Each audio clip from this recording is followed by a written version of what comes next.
Nous sommes très heureuses de commencer cette journée avec deux êtres fantastiques, merveilleux, sublimes, extraordinaires. Il s'agit de Carole et Patrick.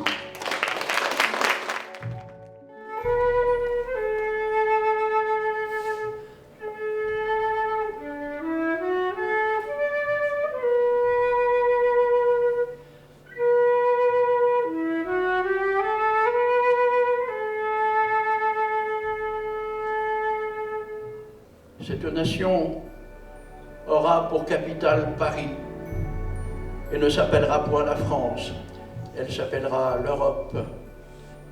Elle s'appellera l'Europe au XXe siècle et au siècle suivant, plus transfigurée encore, elle s'appellera l'humanité.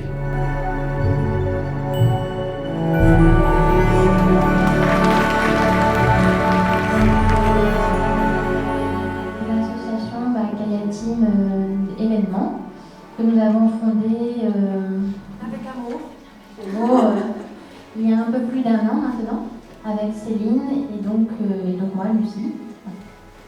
Je te laisse poursuivre. Donc nous sommes des êtres qui aspirons à la liberté et à l'envie de donner, donc à l'amour. Donc ce lieu est un lieu consacré à des expériences de liberté et d'amour. Et un hommage tout particulier à Pierre Lassalle qui est ici à table. Il aime bien les crêpes au chocolat. Car c'est en pratiquant son enseignement que nous en sommes arrivés là et que nous allons poursuivre encore plus grand, plus beau, avec encore plus d'aspirants à la liberté et à l'amour. Donc merci à lui pour cet enseignement particulier et merveilleux. Voilà, merci.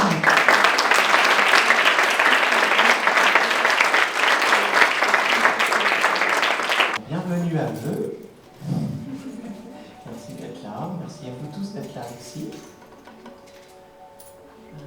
Ils vont faire une conférence sur l'art sophianique, un nouvel art pour une nouvelle renaissance, qui est issu du livre L'art sophianique aux éditions Terre de Lumière. Avec Pierre Lassalle, écrivain et conférencier international, qui a écrit une 50aine de livres, dont 4 romans. Il est un véritable héros des temps modernes.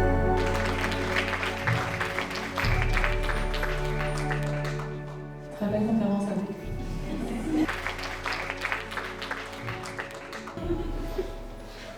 Donc avant que les filles me posent des questions, je suis censé présenter l'identité de l'art sophianique. Art sophianique, qu'est-ce que ça veut dire? Est-ce juste 2 mots qui sont accolés comme ça, et puis que c'est un art comme les autres? Eh bien, nous allons essayer de montrer que ce n'est pas tout à fait le cas. Donc art, ça veut dire art, bien sûr. Et sophianique, ça vient du mot grec sophia, qui veut dire sagesse. C'est parce que pour nous, l'art doit être un véhicule de la sagesse aussi. C'est-à-dire, toute œuvre artistique doit contenir une part de sagesse ou une part de vérité. On ne va pas détailler aujourd'hui, on va dire que c'est un peu pareil. Et donc, cette part de sagesse ou de vérité, il faut aller la chercher dans le monde spirituel. C'est-à-dire que pour nous, ce qu'on appelle un artiste sophianique, c'est forcément un méditant qui accède consciemment au monde spirituel et qui rencontre un ange de l'art et de la beauté. Le pourquoi, en fait, j'arrive justement à cette source dont tu as parlé tout à l'heure de l'inspiration. Et une fois que je me sens inspirée, que c'est présent, c'est descendu en un claquement de doigts, donc j'y tiens, enfin, je plaisante. En tout cas, une fois que l'inspiration est là, j'ai mon message, j'ai ma source, et il va être important pour moi, dès le début, de respecter cette source-là. C'est pas parce que j'ai été inspirée que là, tout de suite, là, c'est bon, je m'y mets, j'y travaille, et puis hop, ça sort, et c'est déjà dans ma pratique. Et ensuite, je peux le montrer dès le lendemain à quelqu'un. Bon, peut-être selon la méthode, c'est même pas possible, soit, mais même si c'est possible, est-ce que je le ferai? De mon point de vue, non. De ma propre pratique, non, je ne le ferai pas parce qu'il y a tout un chemin et presque un dialogue à avoir avec cette source d'inspiration pour que justement l'œuvre puisse vivre, grandir de par sa propre volonté. Et je dirais qu'un artiste, un vrai artiste aujourd'hui, dans la mesure où on considère qu'il veut être un serviteur du divin, forcément, il a une quête. Et donc, je pense que c'est ça que tu voulais dire, il y a un aspect transformateur, une voie.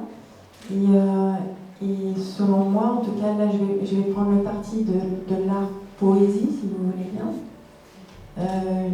Mais on peut l'élargir à tout artiste qui veut servir. Forcément, à un moment donné, il doit naître.